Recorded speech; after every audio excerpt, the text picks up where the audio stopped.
Hello and welcome back to The Drag Detective, where today we're going to be doing kind of like a sequel to a video that I did a while ago about why every runner-up lost Drag Race. That video, we talked about the regular seasons. This video, we're going to be talking about the All-Star seasons. So we're going to do All-Stars 1 through 9, and then UK versus the World 1 through 2, and Canada versus the World 1 through 2. So we have many runner-ups to get through. Let's just hop right in. Now, I will say, this was harder to figure out than the regular seasons. I feel like the regular seasons, like, you kind of just have like a very small bubble of like reasonings, right? Like, you've only seen these people once. You only have 16 episodes with them. Everything is confined to one kind of season, one storyline, what have you. But in All-Star seasons, there's so much more that comes into play. This is, you know, these people's second or third or fourth times competing. So there's all these outside factors and history and,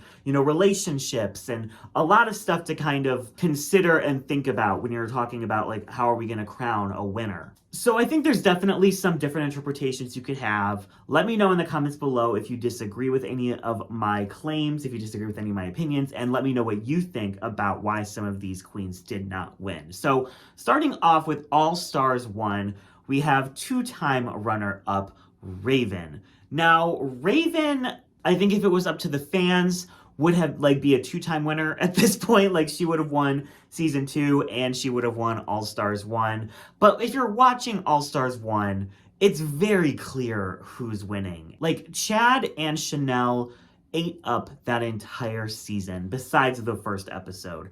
They did so well. They were so consistent. They got, what, 3 wins in 5 episodes. And it was very clear that they should have been the top 2.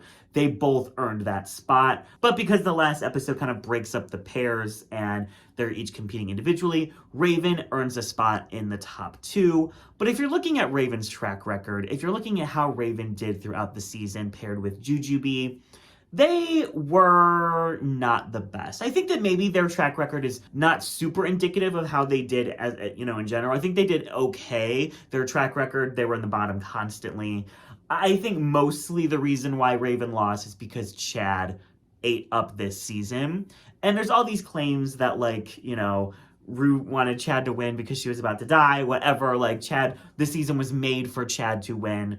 And I think that there might be some credence to that, but I think just at the end of the day, Raven lost because Chad did a much better job on the season. And then moving to All-Stars 2, this one is kind of difficult because All-Stars 2 has a top 3 of Alaska, KATYA, and DETOX. All 3 of them do fantastic throughout the season. All 3 of them have a lot of reasons why they should or could win, but they choose Alaska to win the season. So why does KATYA not win? Because again, I think if the fans could have voted, KATYA would have won this season. But if you're just looking at the track record, KATYA has the worst track record. She has 3 wins, but so do Alaska and so do DETOX. Alaska actually has 4 wins on this season.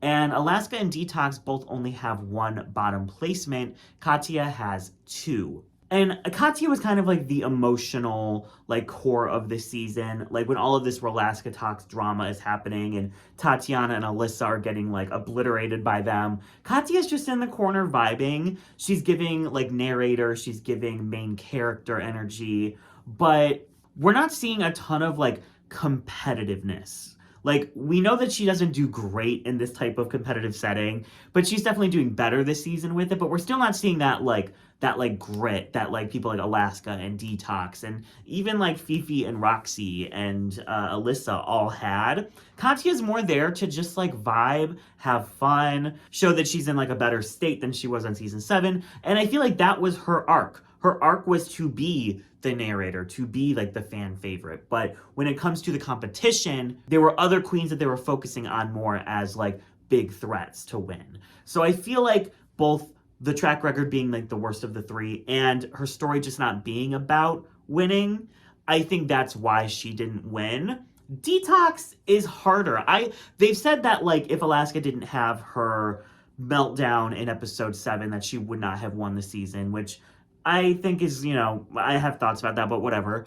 I don't think that KATYA would have won. I think that DETOX would have won in Alaska's place because I think DETOX is really being set up as another member of RuPaul's who is killing the competition, upping the fashion game to like levels we've never seen before on the show, you know, making those controversial moments by eliminating like Alyssa. And I just feel like the season was more about DETOX as a competition threat and less about her as like a narrator or as like, you know, someone like KATYA. So I think that DETOX didn't win because Alaska just has a bigger name. She has more cachet. She, I think, was, you know, beloved by WoW from the second she went on season 5.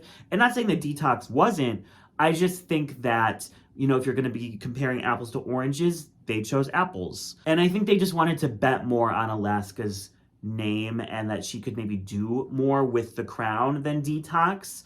But as we've seen, DETOX is still beloved and huge and everywhere to this day. So I think she also would have been a great choice. I just really think they wanted Alaska. Now getting into All-Stars 3, we have Kandy Davenport, who was the runner-up. And the reason why Kandy didn't win is because her story isn't about winning. Her story is about how she was very disliked on her season. She was very mistreated by the fans on her season. And she went back to get the redemption from being hated. You know, she went back because she really just wanted the respect and the adoration that a lot of her other peers were getting. And I think she got that. I think we saw a lot more sides to Kandy. We saw maybe she didn't kill the competition as hard. She definitely struggled more than probably anybody, definitely anybody in that top 4. But the queens respected her and thought she, you know, deserved that recognition to vote her into that top 2. And that was her winning. You know what I mean? Like, that was her getting the respect of her peers, the respect of the audience. You know, Kandy's a very beloved queen now, but going back to when All-Stars 3 was filming, that was not the case. So, especially sitting next to Trixie, who is such a brand, who is such a mogul, you know, having her be in your Hall of Fame is giving a lot of cachet. You know what I mean? Versus Kandy, who maybe didn't have as much cachet at the time, or even now as Trixie, but just her being runner-up and getting that respect was the kind of closing the chapter on her story and, you know, what she went to All-Stars to accomplish and to do. And, you know, we've seen her come back yet again, and it was a completely different story. Everyone loved her. Everyone was raving about her. She killed the competition. She made the finale again. But this was just kind of like that middle part, that middle chapter of the story where she needs to be redeemed in the eyes of the fans personality-wise so that she can then come back and slay a whole season. So that's why Kandy did not win season 3 of All-Stars. Now, season 4 of All-Stars did not have a runner-up because they both won. So moving to All-Stars 5, we have Jujubee and Ms. Cracker, who both lost to Shea Coulee. Now, why did Jujubee lose? Okay, I think that there's very much a comparison to be made between All-Stars 5 and All-Stars 2. Shea and Alaska, I think when you look at the cast, you just like look at a picture of the cast, they're the clear ones that you're like, they're probably gonna win. And not saying that their wins aren't deserved, but it just makes sense. You know, they're very easily brandable, lovable. They're gonna be touring, they're gonna be releasing music, they're gonna be doing all the things that are getting the show good press. And then you have Jujubee and DETOX, who are kind of like that second place, like very close to winning. There's not really many reasons why they didn't win, except that they aren't Shea or Alaska. And then you have KATYA and Cracker, who I think have more clear reasons why they didn't win, and I would put in that like third position. Ms. Cracker, it's so weird, her trajectory. I think we need to see Cracker back one more time to like complete this arc she's on, because season 10, she was beloved. She was the fan favorite. She was the cinnamon roll. Everyone was obsessed with her. She was really like on this trajectory after her season and gaining momentum. She goes on season 5 of All-Stars. She kills it. She wins 3 challenges, more than anybody else, and she's doing fantastic. And then the fans just don't respond to her the same. You know, I think that she was kind of in a weird maybe headspace that season because she was like sort of the villain at points. She was kind of maybe like playing up a character. It was a very weird thing, and fans picked up on it as well and responded accordingly by saying like, we don't fuck with you this season, basically. And going into that finale, despite having the best track record, Cracker had the least fan support, which is crazy considering she was such a huge fan favorite on season 10. So why Cracker didn't win? I don't think she had the storyline. I think that she is kind of unlikable for points of that season in the edit, and kind of then does super well, but we don't see any like clarification on why she was acting that way, or any like deeper, like, she was just kind of closed off, I think, and she was in a kind of a weird point in her life on that season. And then Jujubee, I think she would have been a great winner. Shay is also a great winner. Jujubee did great, but unfortunately they had that stupid, like, if you're not in the winner of the challenge, you're in the bottom. And Jujubee only won one challenge, and because those last 3 episodes when they did that, she was in the bottom every week. It just makes her track record look worse than it actually was. The thing is, Jujubee had many great moments on this season, but I do think Shay had higher highs and maybe less low lows than Jujubee had. So I would say it was very close between Jujubee and Shay, but those would be the reasons why I think Jujubee didn't win. Okay, now we're at All-Star 6, my favorite All-Star season. And 2 of these are very easy to explain. One of them is a little bit more difficult. First, we have EUREKA, who was the returning queen.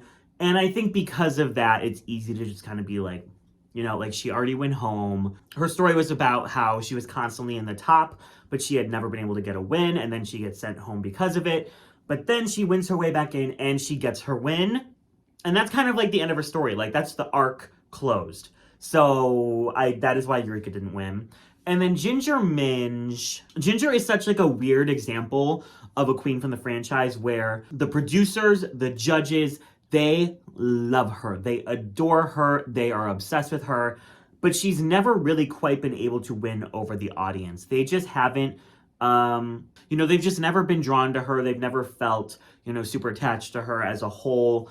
And I think that in a season where people are going insane over Kylie Sonique Love and RaJah O'Hara, as much as I think the producers would have loved to give Ginger the crown, the audience just did not live. And I think of everyone in this top 4, Ginger had the lowest lows on the season. You know, like, those first few episodes were kind of a struggle bus for her, and then she finishes out the season with that monologues challenge, which is kind of cringe because it's about being, you know, sincere and honest, and she's very coming off like she's performing and playing a character again. So yeah, I think that Ginger had the lowest lows of the top 4 and was the least liked, I would say, out of the top 4, except like maybe EUREKA, by the audience. So this really was a 2-horse race between RaJah O'Hara and Kylie Sonique Love. And, you know, a lot of people say that Kylie only won because she's trans, and they wanted to make up for all of the, you know, horrible things that the show had said about, or RuPaul had said about trans people being on the show in the past. And I think that that's a very, like, easy way to put it. Do I think that them, you know, crowning a trans woman is something they wanted to do? Absolutely. I think they wanted to kind of push the pendulum in that direction. They wanted to make up for some of the, you know, things they've done wrong in the past. But I don't think they were just going to crown any trans person just to crown a trans person. I think that Kylie had a super consistent run, despite not having the most wins or anything. I don't think she flopped a single challenge. Even the one she was in the bottom for, I never thought she did poorly. Her runways were great. She redeemed her snatch game. She did everything and checked every box that she needed to. So I think that makes her an enticing person to win, on top of also being a trans woman, which is probably something they've been really wanting to do and, you know, thinking about. And then looking at RaJah and why RaJah didn't win, I think part of it is because her storyline is about her redemption. You know what I mean? Like, the redemption of her character. That's what she said walking into the workroom. She's like, you know, salty, but have a little bit more spice, or there's more flavors in it, something like that. And she really went back to show that she wasn't that kind of bitter, mean person that she was on season 11 at times. And she absolutely did that. And she, I think, fulfilled her entire story arc, which was, I'm a better person than I showed on season 11. And it worked. Everyone loved her. To this day, she is so beloved by the fandom. She has her own crown now. So I think that, yes, maybe a teeny part of it is we want to crown a trans woman, but I think that's a very kind of black and white way of looking at why Kylie won. I think Kylie won because she never flopped. She redeemed everything she could have redeemed. And her story was about, I was on an early season of Drag Race and I flopped super hard. Let me show you that I'm good at this game. and that's what she did. Whereas RaJah was, you guys didn't like me on season 11, I'm gonna make you like me now. And one of those has to do with the competition aspect of the show, and one of those has to do with just the fandom and likability and character development and all of that. And I think that's ultimately why RaJah didn't win, because that's not what her story was about. All-Star 7, we have Monet Exchange, who famously lost the Swish Swish lip sync to Jinx Monsoon, despite very clearly winning that lip sync. And that's, you know, clearly winning after having all of your best moments also edited out. So it's rough. And to be honest, like, I would have given Monet the win of the season. Like, if we're going to do a lip sync SmackDown, it has to be about the lip sync SmackDown. And it ended up not being about the lip sync SmackDown. So I think Monet lost because Jinx was going to win. Like, I don't like the, like, every season is rigged for someone. But I think in this case, Jinx was going to win this season. Like, just absolutely no, you know, doubt about it. Jinx was going to win. And, you know, I was maybe a little bit bitter about that for a bit, but, you know, she has done so much with her crown. She's great representation for the show. So I'm fine with it. I'm just sad that one of my favorites, Monet Exchange, had to kind of, like, take the fall for it. But I genuinely think that's the only reason why Monet didn't win, because she won the last lip sync. She did incredibly throughout the season. She ended up with the most stars. She just wasn't Jinx Monsoon. And yes, that's a cop-out answer, but that's the only cop-out answer I'll give, I promise. Okay, now we have Kandy Muse on All-Stars 8, who lost to Jimbo. And I think that Kandy lost because she was there to be the strategist, right? Like, that's what she said she was gonna do. She's like, I'm here to play the game. I'm gonna make alliances. I'm gonna break alliances. She did all of that. But she still made the worst decision strategically, which is taking Jimbo to the finale. She had full reign. She was in, like, she had all the power in the world at the top 3 to pick who she was going to be in the top 2 with. And she picked the queen who had won the most challenges, who she knew the judges were obsessed with, and who she just had a much smaller chance of winning against than Jessica. Like, I think I've said this, Kandy is kingmaker in this case. Like, whoever she picks to go to the top 2 with her, she's gonna give the crown to. I think they would crown Jessica if Jessica was there, and they would crown Jimbo if Jimbo was there, because Kandy was there to be drama. She was there to be the strategist. She was there to just give good TV. But I think Jessica and Jimbo were really set up to be the threats to the competition. You know, like, they were the one winning challenges. I guess Jessica only won one that I can think of. I don't know the season top to bottom. I've only watched it like twice. But Jessica was, you know, consistently in the top, did super well throughout the season. Jimbo won like 3 or 4 challenges. And Kandy's role was to be master strategist, which she did great until the final second. But again, like I said, I don't think Kandy's winning regardless, but she's definitely not winning next to Jimbo. So I think that was like the fatal flaw in the storyline that makes her lose. Now we are at our most recent All-Star season of just regular All-Stars, All-Stars 9, which Angeria Paris Van Michaels won, and we have VANJIE and Roxxxy as the runner-ups. VANJIE didn't win because she didn't have the track record. She won 1 challenge besides the talent show that got her into the finale. And I don't know, I feel like the VANJIE that we saw on seasons 10 and 11 was just not here on All-Stars 9. Like, I think she was there to have fun. I don't think she was there to win. And I think that they were like, we'll put you in the top 3 because we love you and you're a huge name for this franchise. But, like, you didn't do enough to earn winning.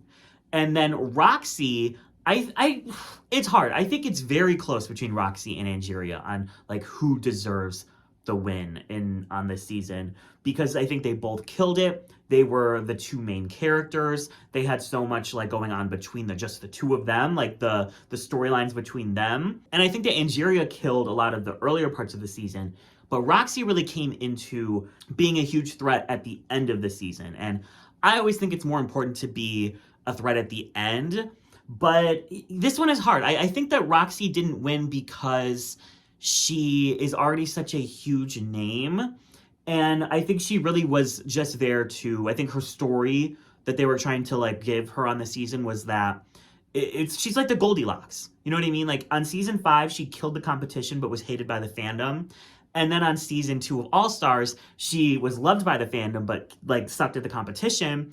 And then this season, she really got to do both. She was loved by the fandom and she killed the competition. So I think that it was kind of like that was her story. Like she was able to redeem her All Stars 2 run and show why she's a legend of drag. Whereas Angeria really didn't have much to redeem from her season. She just needed to kill the competition, which she did. So I guess that's why I would say Roxxxy lost. But this one I think is really... I think both of them are equally deserving of winning. They both killed the season. They're both wonderful queens who would be great to, like, you know, hold the mantle of the crown and of this competition. So that's the only thing I can think of why Roxxxy didn't win. And they love Angeria. Ru loves Angeria. And I feel like they love Angeria in a way that they don't love Roxxxy. So I'll say that's like a part 2. Okay, let's move on to UK versus the world. So... Season 1, we have Mo Heart and Blue Hydrangea in the top 2. And this isn't easy, just like it's the lip sync SmackDown. These are all, like, okay, UK versus the world and Canada versus the world. The finales are all SmackDowns. So, like, when it's just, like, one person wins the lip sync, I'll say it. But I'll also say if there's other, you know, reasons. Because, as we know, with Jinx and Monet, with Eureka and Aquaria, they can do whatever they want with a lip sync. They can edit it however they want just to get the required result. So Mo and Blue Hydrangea, they're lip syncing to Supernova, I believe, by Kylie Minogue for the final lip sync, and Blue wins, which is crazy because Mo is an incredible lip syncer, but Mo was giving nothing in this lip sync. And you know, there's certain points in the season with Jujubee and with Mo and with maybe someone else that I can't think of at the moment that it's kind of giving maybe they were asked to not do so well because, like, we know what these queens can give in a lip sync, and sometimes they're just not. Like, they're just giving nothing. This is a final lip sync for the win, and Mo is giving nothing. So that's partly, like, Blue just won the lip sync. But also, Blue is kind of, like, the linchpin on which this season ends where it ends. Because she gets rid of Pangina, who probably would have won this entire season, let's be honest, if she was anywhere near that finale. So by Blue taking out the biggest competition, she then becomes kind of the head honcho. And she had a really good run. She never had a bad week. She never had a bad episode. And I think just by her taking out Pangina, it was such a huge moment that I kind of feel like that's when she won. Like, I feel like that was when they were like, all right, like, let's give it to Blue. Like, she had the balls to do it, so let's just give her the win. Whereas Mo didn't win anything until episode 5. The finale was episode 6. She struggled at certain points throughout the season. She just wasn't that Mo that we saw on All Stars 4, where she was killing it week after week after week, bringing, like, insane looks and insane levels of charm and personality to everything that she did. We just didn't get that on UK versus the world. So I think those are all the reasons why Mo didn't win. And then UK versus the world 2, we have CONDA and Tia Kofi in that final lip sync. I do think Tia wins it, but it was a much closer lip sync, I would say. I think part of the reason why Tia won is because she's a bigger name. The UK can do a bunch with her. They can, you know, have her host stuff. They can promote her all over the place. And part of me thinks that, like, it's just in the BBC's best interest for a UK queen to win. Just as I think it's in the best interest for, you know, Crave, for a Canadian queen to win on Canada versus the world. And in 3 out of 4 cases, the queen who's from the country that's hosting the season has won. So, you know, there's that. But to be honest, like, Hannah did great on the season. She is loved by RuPaul. I think that it's just the fact that she's not as big of a name to kind of, like, you know, promote all over the world. And that's not diminishing Tia Kofi's win. I think Tia Kofi did great on that season. I love Tia Kofi. I just think there's more of an incentive of why she should win over CONDA. But also, that's just a weird season because the 2 people that people really wanted to win were knocked out in the first 2 rounds of the Lip Sync SmackDown, La Grande Dame and Marina Summers. So it just kind of is a weird finale. It's a weird conclusion to that season when people were rooting so hard for 2 people and then they get right away. Moving to Canada versus the world. This one, okay, I want to just say this. RaJah O'Hara is one of my favorite queens from the entire franchise. I love her with all of my heart. I think she absolutely could have won All-Star 6. I was 50-50 RaJah and Kylie in All-Star 6. Either of them could have won and I would have been 100% satisfied and happy. I don't know why Silky didn't win season 1 of Canada versus the World? I kind of do. Silky on season 11 was very disliked by the fandom. Very disliked. Definitely had an over-the-top edit, like veering towards villainous, but I wouldn't say it was more villainous. I would say it was like a mixture of like over-the-top delusional villain. Mix it together. That was Silky on season 11. Comes back for All-Star 6 and is really diminishing her personality because she thinks that's what she's got to do to win the fandom over. Goes home early, slays the Lip Sync SmackDown, becomes an icon within an hour-long episode. Everyone is living for her. Immediately gets brought back to Canada versus the World, where I think she found the perfect balance of maybe not going too much for TV, because she was putting on for season 11 at times, absolutely. Giving like her, you know, fun TV persona, but also showing the heart and showing the true Silky and showing the growth. And her drag was so much better. Like everything just felt like it came together for Silky on Canada versus the World. She won 2 challenges. She did super well throughout the season. And then in the top 2 with RaJah O'Hara, they're lip syncing to Celine Dion. I don't remember the song title. I'm not a Celine girly, so sorry. But they both do well, but Silky wins that lip sync. To me, Silky won that lip sync. They both, I think, did a good job, but Silky has more moments in my mind that I remember. RaJah was giving what needed to be given, but it just didn't push it that little extra bit that Silky did with her reveals and with her little like shimmy that she was doing. And but RaJah wins the crown, and I think it's because people really wanted RaJah to win All-Star 6. They really wanted her to win All-Star 6, and she could have won All-Star 6. But I think she was on Canada versus the World. She just didn't stand out as much. I think that Victoria Scone and Silky Nutmeg Ganache, they were the true like standouts of this season. They were killing it every week. They were bringing insane runways. And I just don't remember as much of what RaJah did on this season. And that doesn't mean she did a bad job. It just means that there was, you know, she was one of the standouts on All-Star 6, but she wasn't one of the standouts on Canada versus the World. As much as I adore her and love her, and I'm so glad that she does have a crown, I think that Silky lost because they really wanted to give RaJah a crown. And I don't like saying that because it's kind of like diminishing their win, but I just truly feel like Silky had everything this season. The challenge wins, the consistency, the runways, the storyline, the fan support. Like, people were really rooting for Silky on this season, and I think that they were happy for RaJah, but I think that the season would be remembered more fondly and would be maybe more of a complete story if Silky had won. So yeah, that's one of the ones where I you know, we want to have the positivity. We want to, you know, always lift people up, obviously. But at the end of the day, like, I also have opinions, as well as the entire internet does. And, you know, I will say respectfully when I disagree with something. And I think that this was Silky's season to win. And so I think the reasons why she didn't win are less her and more production, if that makes sense. But obviously, nothing but love to RaJah O'Hara. You slayed All-Star 6. You're an icon. You're a legend. And then lastly, we have Canada versus the World 2, which was just airing this past, like, summer, fall. Love this season. Love, love, love this season. Boots. It gave us Cheryl Hole's redemption. It gave us Lemon's redemption. It gave us Kennedy Davenport and Alexis Mateo. Great season. And Alexis Mateo is the runner-up to Lemon. And I think the reason why Alexis didn't win is because she just didn't have the best track record. Honestly, the last couple of seasons I've been talking about, Mo Hart, RaJah O'Hara, Alexis Mateo, on their second seasons or third seasons for Alexis, they absolutely killed it and were, you know, like, huge fan favorites. You know, Alexis on All Stars 5 did so well. Unfortunately, she didn't win anything because of the format, but she kind of got sniped out a little bit too soon, and people were, like, begging for her to come back. She comes back, and she just doesn't do as well as she did on All Stars 5. You know, she wins a challenge, she has amazing runways, but she's kind of in the bottom a lot. She's saved from the bottom a lot. And really, I think the storyline of this season that we were kind of gearing towards that got cut was Cheryl versus Lemon.